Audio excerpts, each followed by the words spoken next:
नमो नमः। अमृतवाणी में पुनः आप सबों का स्वागत है। तो आज हम लोग कक्षा 9वीं का पाठ 4 कल्पतरु उसके पार्ट 2 को देखेंगे।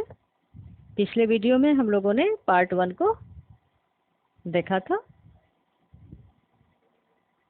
इसमें है एतत् आकर्ण्य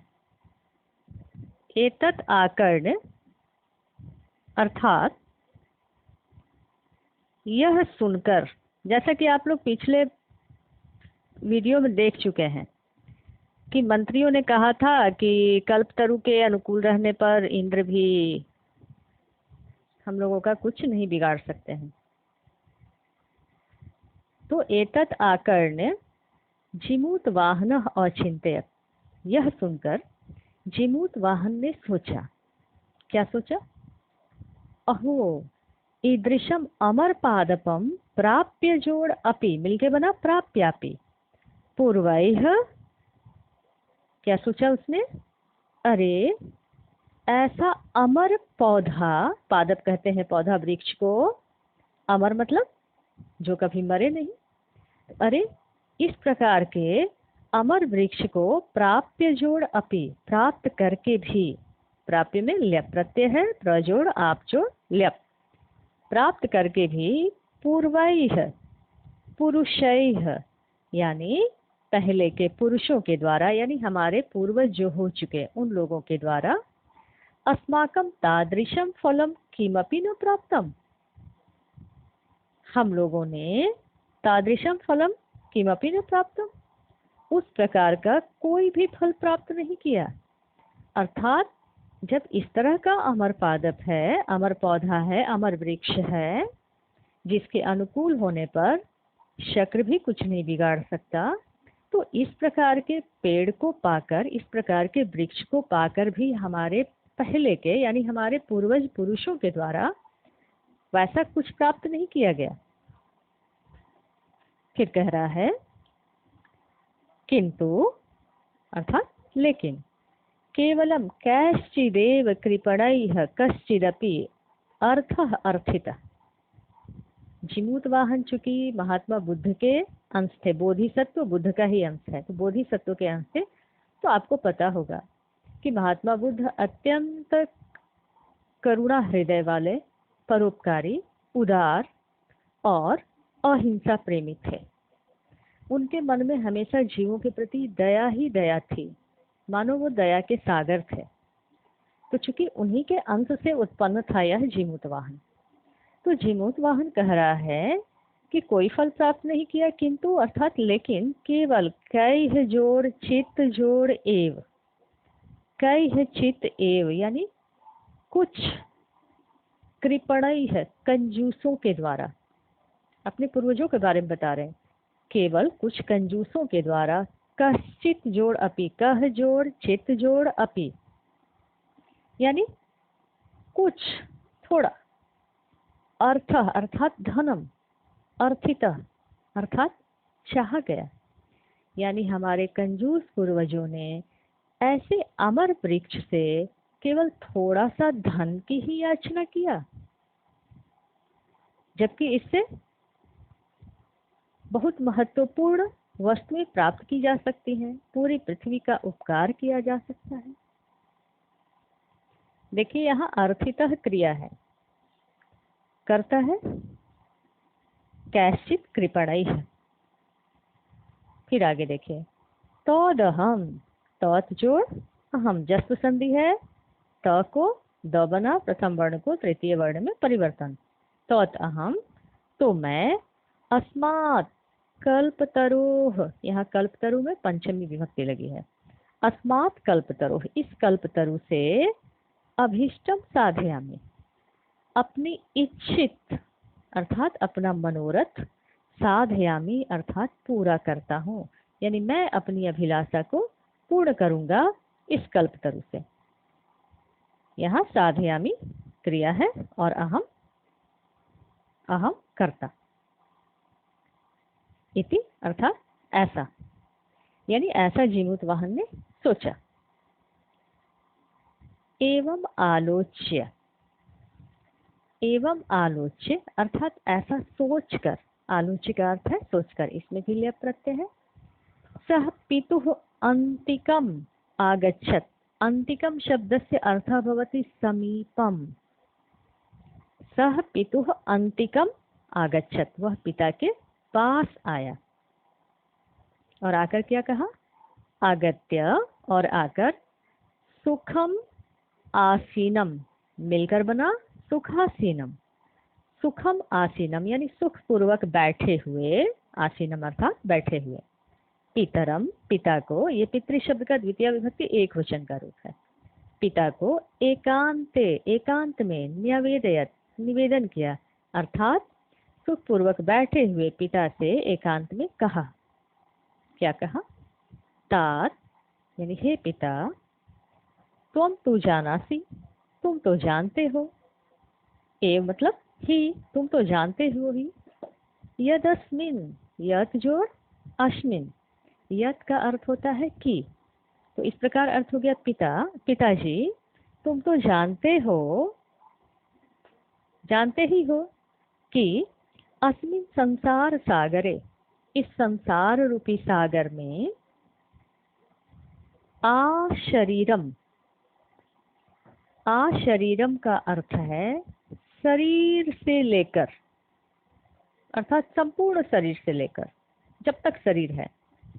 इदम सर्वम धनम, यह पूरा धन, वीचिवत, वीची कहते हैं तरंग को, लहर को, जो पानी में उठता है। तो क्या कहा कि आ शरीरम अर्थात जब तक यह शरीर है, इदम सर्वम धनम, यह संपूर्ण धन, वीचिवत चंचलम, लहरों की तरह चंचल है, तरंगों की तरह चंचल है। अर्थात जैसे पानी में तरंग उठता है और तुरंत वो समाप्त भी हो जाता है, पानी में विलीन भी हो जाता है। तो जीमूत वाहन का कहने का तात्पर्य है कि जब तक हमारा यह शरीर है तब तक यह धन आता है और तरंग की भांति चला भी जाता है।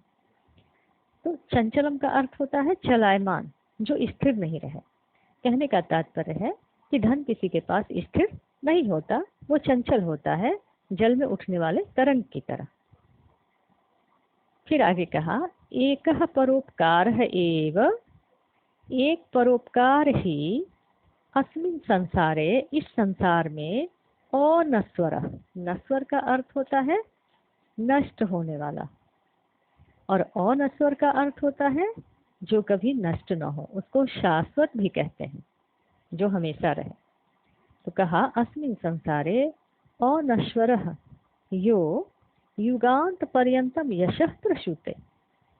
तो उसने कहा कि एकः परोपकार है एव, एक परोपकार ही है इस संसार में जो अनश्वर है, युगांत पर्यंतम यानी युगों युगों तक, यशः प्रसूते, यश को फैलाता है, यश को पैदा करता है, यश को उत्पन्न करता है। प्रसूदे शब्द से अर्थ भवति उत्पन्नम करोति।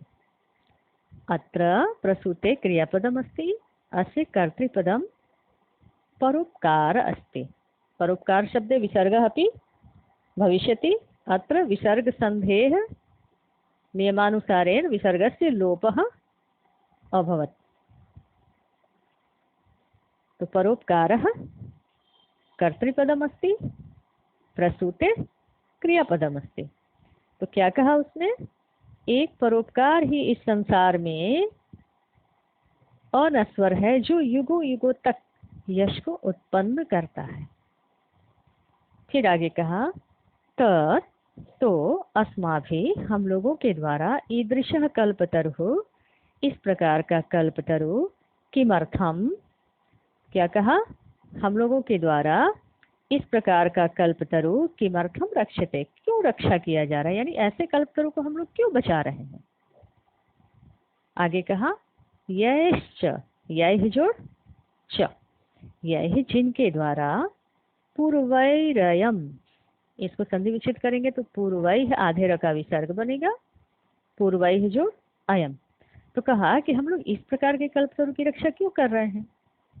यह जिन लोगों के द्वारा, पूर्वैः यानी जिन पूर्वजों के द्वारा, अयम पूर्वहि में अयम है, अयम मम मम इति।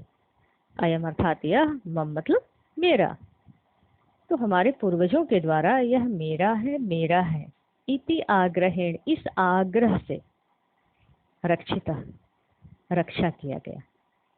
यानी आग्रह शब्द से अर्थ अस्ति आशया, यानी हमारे पूर्वजों ने यह कहते हुए इस कल्पतरु की रक्षा किया कि यह कल्पतरु मेरा है, यह कल्पतरु मेरा है, मेरा मेरा कहकर इस कल्पतरु की रक्षा की गई। फिर उसने अपने पिताजी से सवाल पूछा। क्या पूछा? ते इदानीं कुत्र गताः, वे अभी कहाँ चले गए? जीमूत वाहन किसकी बात पूछ रहा है? अपने पूर्वजों के बारे में अपने पिताजी से पूछ रहा है कि जिन पूर्वजों ने इस कल्पतरु की रक्षा इसलिए की कि यह कल्पतरु मेरा है, यह कल्पतरु मेरा है, वो आज कहाँ गए? ये कल्पतरु तो आज भी है लेकिन वो नहीं है। कहने का तात्पर्य है कि केवल यह वृक्ष जो है रक्षा करने के लिए ही नहीं है। यह जब अमर वृक्ष है तो इससे हमें कुछ ऐसा करना चाहिए कि इस वृक्ष का अमरत्व सिद्ध हो जाए। केवल पूर्वजों से मिला हुआ यह सोने का कलश है, चलो भाई ये मेरा है, चलो भाई यह मेरा है, चलो भाई यह मेरा है, तो उस सोने का कलश जो है केवल रखवाली के लिए है क्या? इस सोने के कलश से जो फायदा होना है उस फायदे को भी हम लेंगे, उस लाभ को भी हम लेंगे। जीमूत वाहन के कहने का तात्पर्य यही था कि जब इस प्रकार का पौधा है, इस प्रकार का वृक्ष है, तो हमारे पूर्वजों ने कुछ ऐसा क्यों नहीं किया जिससे लोगों का भला। फिर आगे वो कह रहा है कि तेसाम कस्य अयम, कस्य जोड़ अयम मिलके बन गया कस्य अयम। तेसाम यानी उन लोगों में, अयम कस्य यह किसका है, यानी जो ये कह रहे थे कि यह कल्पतरु मेरा है, यह कल्पतरु मेरा है, आखिर यह कल्पतरु है किसका? क्योंकि हमारे पूर्वज जितने भी हुए सबने कहा कि यह कल्पतरु मेरा है। फिर पूछा कि अस्य वा केते, अथवा इसके वे लोग कौन हैं? यानी यह जो कल्पतरु है तो कल्पतरु के वो लोग कौन लगते हैं? फिर आगे कहा तस्मात् इसलिए परोपकारैक फल सिद्धये। इसको अलग करेंगे तो परोपकार एक फल सिद्धये। तो कहा जीमूत वाहन ने कि इसलिए परोपकार रूपी एक फल की सिद्धि के लिए, सिद्धि शब्द में चतुर्थी विभक्ति लगी है, तो एक परोपकार रूपी फल की सिद्धि के लिए त्वदाज्ञया, त्वत जोड़ आज्ञया, तो में हलंत होगा। इसमें भी जस्व संधि हुई है, तो के स्थान पर द हुआ है, प्रथम वर्ण को तृतीय वर्ण में परिवर्तन। क्या कहा कि इसलिए एक परोपकार रूपी फल की सिद्धि के लिए त्वत आज्ञया, तुम्हारी आज्ञा से अर्थात आपकी आज्ञा से, इमम कल्प पादपम, इस कल्पतरु को, इस कल्प वृक्ष को आराधयामी, इस कल्पतरु की आराधना करता हूँ, इस कल्पतरु की पूजा करता हूँ। तो कहा कि आप केवल आज्ञा दीजिए, आपकी आज्ञा से मैं केवल और केवल परोपकार रूपी एक फल की सिद्धि के लिए इसकी आराधना कर रहा हूँ, करूँगा, कहने का तात्पर्य है। यानी आप मुझे आज्ञा दीजिए कि मैं इस कल्पतरु से परोपकार रूपी फल प्राप्त करूं। फिर आगे कहा, यानी वो अपने पिताजी से यह कहना चाह रहा था कि इस कल्पतरु के द्वारा हम परोपकार करें लोगों का। ऐसा नहीं कि केवल कल्पतरु है और उसकी रक्षा करते करते हम मर जाएं और इससे कुछ प्राप्त नहीं करें। अथ उसके बाद पित्रा, पितृ शब्द तृतीया विभक्ति, पित्रा अर्थात पिता के द्वारा, इससे प्रश्न बनेगा केन। उसके बाद पिता के द्वारा तथा, यानी पिता ने कहा तथा, ठीक है जैसा चाहते हो वैसा ही हो। इति अभ्यनुगातः, इति अभ्यनुगातः अर्थात इस प्रकार की अनुमति प्राप्त करके। सो जीमूत वाहन, वह जीमूत वाहन कल्पतरुम उपगम्य, उपगम्य शब्द से अर्थ भवति समीपम गत्वा, तो इस तरह से अपने पिता से अनुमति प्राप्त करके वह जीमूत वाहन कल्पतरु के समीप जाकर उवाच, कल्पतरु को कहा। उवाच इति क्रियापद से कर्तृपदम जीमूत वाहन। जिमूतवाहनः कम उपगम्य उवाच, जिमूतवाहनः कल्पतरुम उपगम्य उवाच। क्या कहा? जिमूतवाहन ने कहा, देव अर्थात हे देव, त्वया अर्थात तुम्हारे द्वारा, अस्मत् पूर्वेषाम अभीष्टाः कामाः पूरिताः। कहा कि हे देव, तुम्हारे द्वारा हम लोगों के पहले के जितने भी अभिष्ट थे, यानी हमारे पहले की सारी अभिलाषाएं, अभिष्ट अर्थात इच्छित, कामा मतलब इच्छा, जिसको कि मनोरथ कह सकते हैं, अभिलाषा कह सकते हैं। तो कहा कि तुम्हारे द्वारा हम लोगों की पहले की सारी कामनाएं पूरी की गई हैं।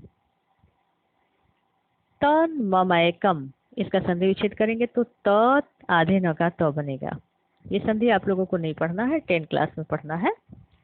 तत् जोड़ मम जोड़ एकम, मम जोड़ एकम में वृद्धि संधि है, तो ये बन गया तत् जोड़ मम जोड़ एकम।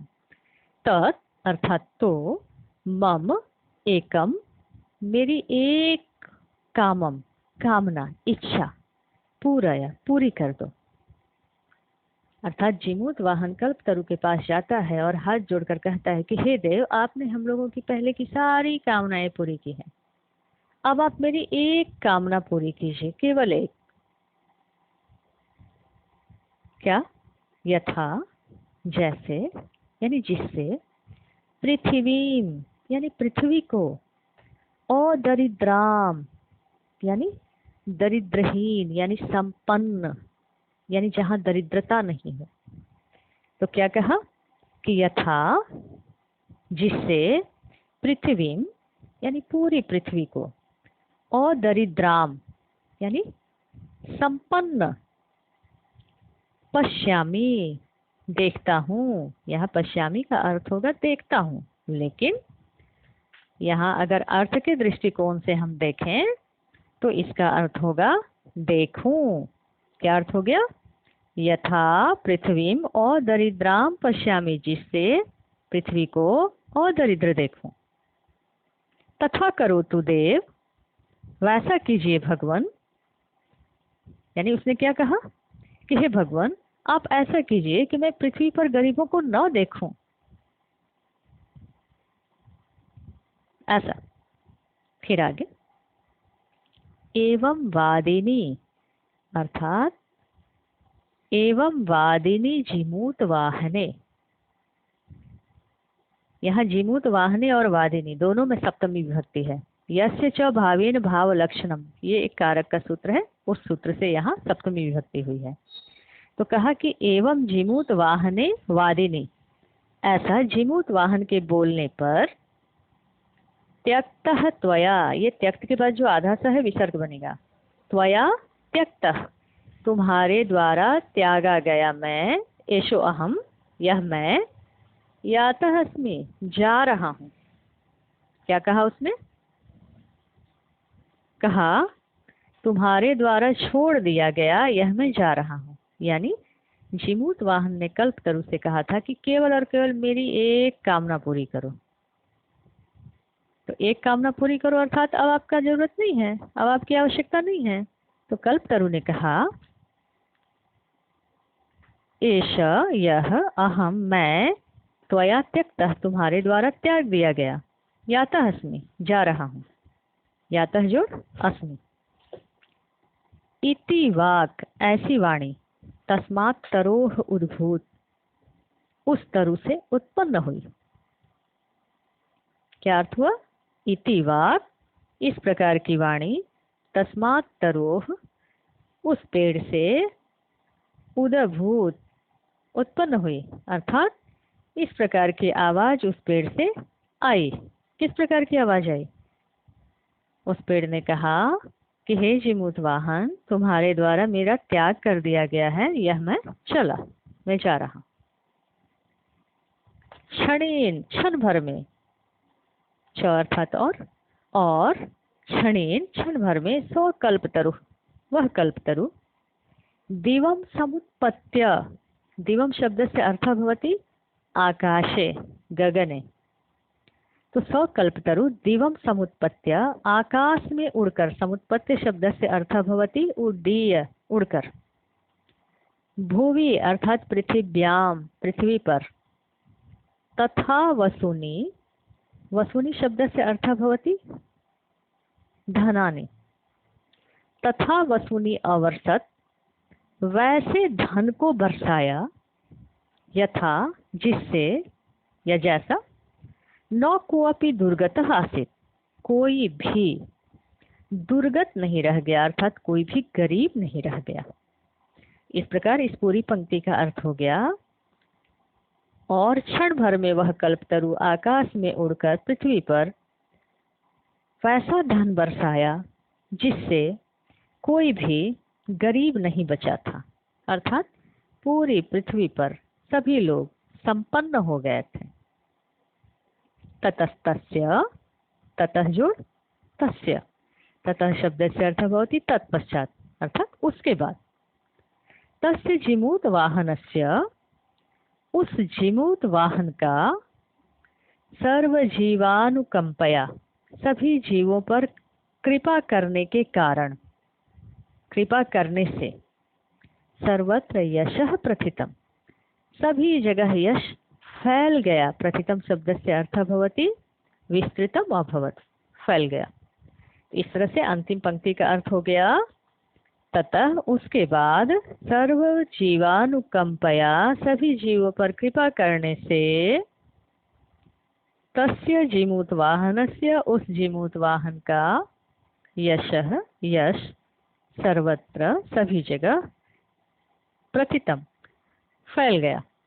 इस तरह से हम लोगों ने देखा कि जिस वृक्ष की रक्षा उसके सारे पूर्वज केवल यह मेरा है, यह मेरा करके कह के कर रहे थे, उस कल्पतरु से जिमूत वाहन ने ऐसा किया जिसके कारण सदा सदा के लिए जिमूत वाहन का यश इस पृथ्वी पर फैल गया और जितने भी दरिद्र थे पृथ्वी पर सभी धनवान हो गए। इससे यह परिलक्षित होता है कि हमारे पास अगर कुछ ऐसी वस्तु है जिसका उपयोग करके हम दूसरों के दुख को दूर कर सकते हैं तो हमें प्रयास करना चाहिए दूसरे के दुख को दूर करने के लिए। इसमें अभी जो मैं पैराग्राफ पढ़ाई तो इससे रिलेटेड जो संधि और कुछ प्रत्यय वगैरह है पहले वाले वीडियो में डाला हुआ है, आप लोग वहां से उसको देख सकते हैं। और इस तरह से इस पूरी कहानी को, पूरे पाठ को हम लोगों ने पढ़ लिया। वीडियो देखने के लिए धन्यवाद।